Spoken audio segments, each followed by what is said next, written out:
গত 50 দিনের ইনসাফ যাত্রা মানুষের রুটি রুজির লড়াইটা, পেটে ভাত নেই, হাতে কাজ নেই, মাথার উপর ছাদ নেই, এই যে কতগুলো সহজ কথা, এই লড়াইটাকে সামনে এনে দিয়েছে। আপনি টানা 15 মিনিট কোনো তৃণমূল বিজেপির নেতাকে কারখানা কাজ এইসব নিয়ে কথা বলতে দেখবেন। লড়াইয়ের ময়দানে না থেকে যারা রাজনীতিকে শুধুমাত্র অন্য কোনো সাইড বিজনেস হিসেবে বেছে নেওয়ার মতো করে এসছেন, তারা এসব কিছু জানবেন না। এগুলো খুব স্বাভাবিক ব্যাপার। আমরা তো অক্সিজেনের মধ্যেই আছি। তৃণমূল বিজেপি বরং অক্সিজেন কমে যাচ্ছে। ওই যে কে একজন বলছেন এই গেটটা কবে তৈরি হচ্ছে সেই ইতিহাস উনি জানেন না। বিজেপি সরকার তো ইতিহাস বইটাই বদলে ফেলেছে। 7 তারিখ আসুন, রুটি রুজির লড়াইতে কত মানুষ সেদিন মাঠ উঠছে চলে যাচ্ছেন, এটা কারুর আঁখো দেখা হাল নয়। নিজের চোখে দেখুন এবং মানুষের যন্ত্রণা নিজের চোখে উপলব্ধি করুন। লোকসভা নির্বাচন এগিয়ে আসছে, কোথাও দেখা যাচ্ছে রাম মন্দির উদ্বোধন হোক, কোথাও জগন্নাথ ধামের উদ্বোধন হোক, এটা অর্থাৎ ধর্ম নিয়ে রাজনৈতিক প্রবণতা বেড়ে যাচ্ছে। আপনারা কোনোদিনই সেক্ষেত্রে এই লড়াই বা এই দৌড়টায় নামেননি, তবে কি মানুষের মধ্যে প্রচারে সেক্ষেত্রে প্রভাবিত করে বলে মনে হয়?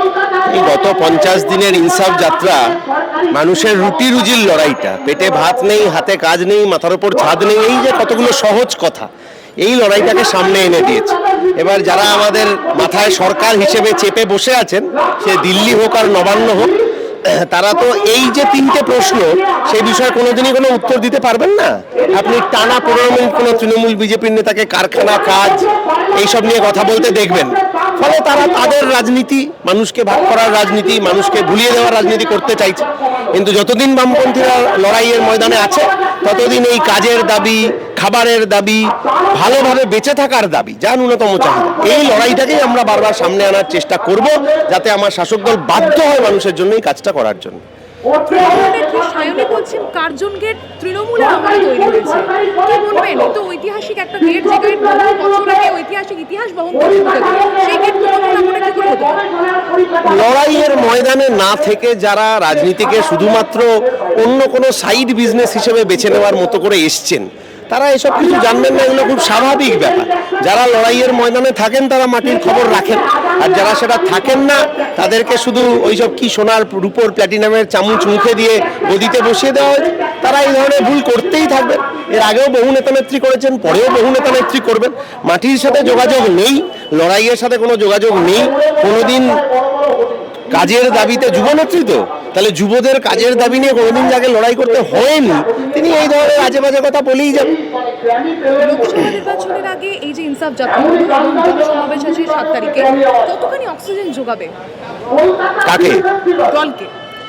আমরা তো অক্সিজেনের মধ্যেই আছি। তৃণমূল বিজেপি বরং অক্সিজেন কমে যাচ্ছে, কারণ ওরা ভেবেছিল যে ক্লিন স্মুথ হবে, ক্লিন সুইপ হবে, মানুষকে একটু এটা ওটা করে ভাগাভাগি এটা ওটা করে দেবো, তাহলে আর কোনো ঝামেলা ঝঞ্ঝাট থাকবে না। কিন্তু এই টানা 50 দিনের ইনসাফ যাত্রা, ব্রিগেডের সমাবেশ, ওই মানুষের যন্ত্রণার কথাটাকে আবার সামনে সারফেসে এনে দিয়েছে। ফলে ওরা বিপদে পড়েছে। অক্সিজেন তো ওদের কম যাচ্ছে এখন। থেকে বরাবর করা হয় যে কোনো মুখ দেখিয়ে তারা প্রচার চান না, একেবারে সংগঠন বা দলীয় ক্ষেত্রে। সেক্ষেত্রে বিভিন্ন জায়গায় দেখা গেছে পোস্টারে মীনাক্ষী মুখোপাধ্যায়ের নাম, কি বলবেন? হ্যাঁ, নাম থাকবে না কেন? রাজ্য সম্পাদকের নাম সর্বত্র থাকবে, থাকা উচিত। তো এইটা নিয়ে কারুর গা জ্বালা কেন হচ্ছে এটাই আমি বুঝতে পারছি না। 7 তারিখে কি পরিমাণ জনসমাবেশের স্বপ্ন দেখছেন? 7 তারিখ আসুন। আমরা ডিওয়াইএফআই এর পক্ষ থেকে সমস্ত মিডিয়ার বন্ধুদেরকে অনুরোধ করছি, আসুন। রুটি রুজির লড়াইতে কত মানুষ সেদিন মাঠ উঠছে চলে যাচ্ছেন, এটা কারুর আঁখো দেখা হাল নয়। নিজের চোখে দেখুন এবং মানুষের যন্ত্রণা নিজের চোখে উপলব্ধি করুন, সেটা মানুষের মধ্যে প্রচার করুন। যে লড়াইটা নিয়ে, যে যন্ত্রণার কথা নিয়ে আসলে লোকসভা ভোট হওয়া উচিত, সেটা মিডিয়ার মাধ্যমেও সাধারণ মানুষ জানুক। শেষ প্রশ্ন করব, মমতা বন্দ্যোপাধ্যায়কে কালক্রমে কখনো রামকৃষ্ণ, কখনো সারদা মায়ের সঙ্গে তুলনা করা হচ্ছে, ঋষি মহিষী নারী, তাদের সঙ্গে তুলনা করা হচ্ছে। কালিমালিপ্ত হচ্ছে না ইতিহাস? কালিমালিপ্ত করাটাই এদের কাজ। ওই যে কে একজন বলছেন এই গেটটা কবে তৈরি হচ্ছে সেই ইতিহাস উনি জানেন না। বিজেপি সরকার তো ইতিহাস বইটাই বদলে ফেলেছে, কারণ ওখানে ও নিজের মতো করে কাট্টুসাইজ করতে চাইছে। টিপু সুলতানের নাম থাকবে না, রবি ঠাকুরের কবিতা থাকবে না, এই করে।